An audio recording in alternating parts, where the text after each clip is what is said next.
Today, I'm going to give you a hands-on demonstration with sheet music for using the triple S rule of fingerings I introduced in my last video. So without further ado, let's just jump right into today's lesson. Before we begin, let's look at the formula and review the elements that make cello playing difficult for the left hand. The first we have is stretches, the extension. So every time we have an extension between two fingerings, that is a point. The second would be string crossings. So every time we change to and fro between notes, that is a 1 and a 2. That counts for 2 string crossings, even though you're going like this. And the third would be shifts. Every time you shift from a position to another position, that counts as also a point.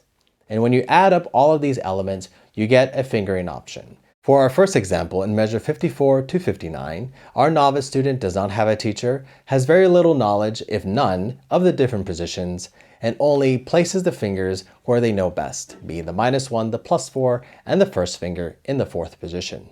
Let us place his fingering here, and let's look at what happens with this fingering.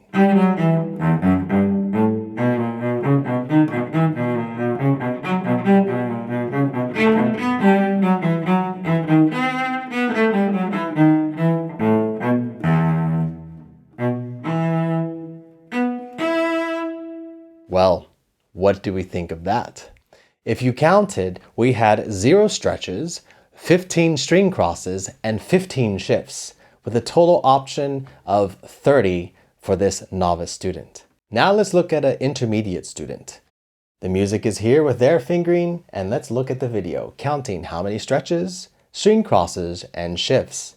The intermediate student, which has a teacher, but a very limited knowledge and experience with the different positions.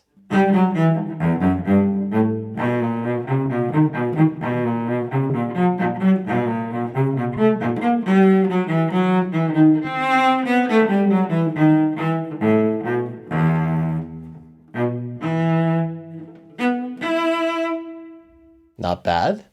Were you counting? How many stretches did you see? If you saw 7, you were correct.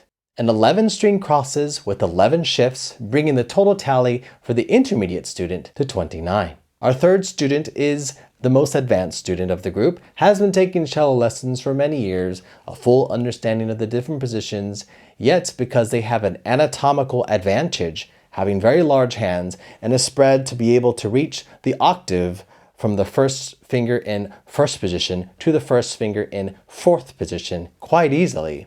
They rely heavily upon this advantage. Let's put their fingerings here, and let's look at their solution to this passage.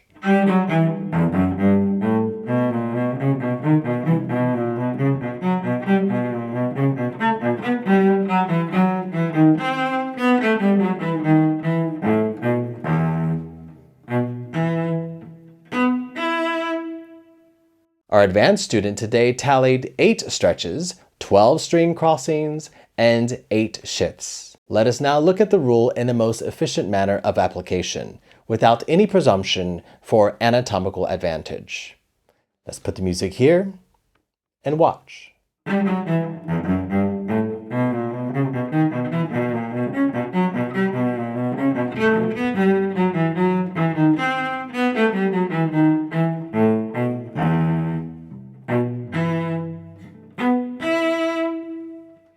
Did you catch them all? I counted 1 stretch, 16 string crossings, and 8 shifts, bringing the total tally to 25. And if we look at the 4 results, novice having a tally of 30, the intermediate student with 29, our advanced student with 28, and using the method in its fullest capability, 25. I think it's clear and obvious which fingering is the most efficient and universally easy for all of us. Still not convinced? Not a problem. Let's look at measure 101 to 106. Let's look at the music here for a novice player and watch the video.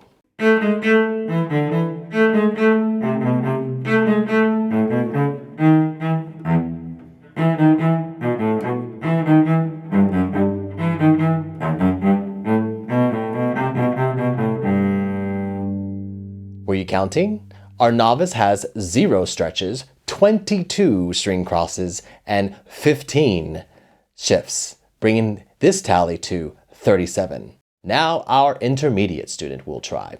There's the music. Now let's watch.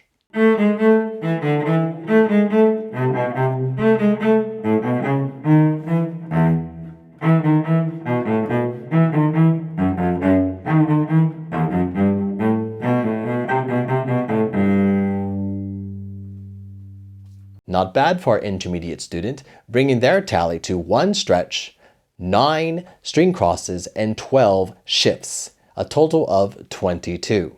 Let us continue with our advanced student with the anatomical advantage of a large hand. Here is the fingerings, and now let's see how this rule is applied.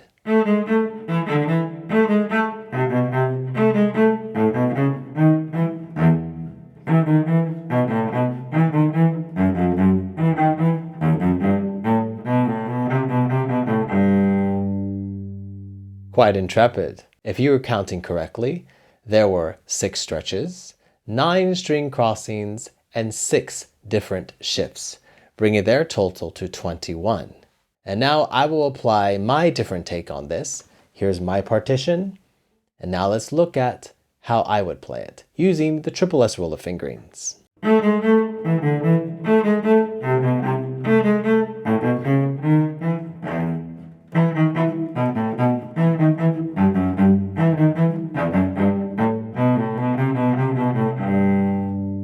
Because I lacked the anatomical advantage of a large spread of fingers, I took a different take, using 1 stretch, 13 string crosses, and 7 shifts, bringing my total to also 21. As we tally up our final scores for example 2, our novice needs some help with a high score of 37. Our intermediate student is getting somewhere with 22. And though the advanced student and myself scored 21, the playability of both of the fingerings is significantly different. My fingering does not presume an anatomical advantage of having a hand that can reach, well, intervals that most of us cannot. It is important to tally honestly and accurately every time an element occurs. So, my tip to you is to concentrate first on, let's say, the stretches. Every time you do a stretch between 2 different fingers, that's a 1. And then, when you're done with that element, start counting how many string crosses you do. It is 1 when you cross, and when you cross back, it's 2. Do the same thing for shifts. Every time you move from a position to a next, that is a tally. And so when you have a final score for this, try a variation. Change it up a little bit. Use your logic, maybe slightly more or less in whatever direction. Maybe more stretches, maybe more string crossings, maybe a different position. And over time, you will become more competent at applying this rule and simply making the best fingerings for a passage of music. Not only for yourself, but also your section.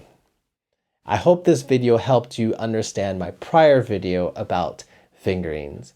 It is a system that I use every single time I play cello and take a new partition into my repertoire, and I hope that you're able to apply it as well. Of course, I'm here to answer any of your questions, and if you have learned something today, please leave a like and leave a comment. Ask me a question. I'm actually making this video because of this comment right here, and so I hope I've explained it more thoroughly for you guys out there. So thank you for watching my video today. I hope you consider subscribing because I upload every single week with tips, tricks, and lessons about the cello and the beauty of this instrument. If you want more, please check on this video right here or this video right here, maybe more suitable for you. So thanks for watching and stick around. We're all going to learn a lot.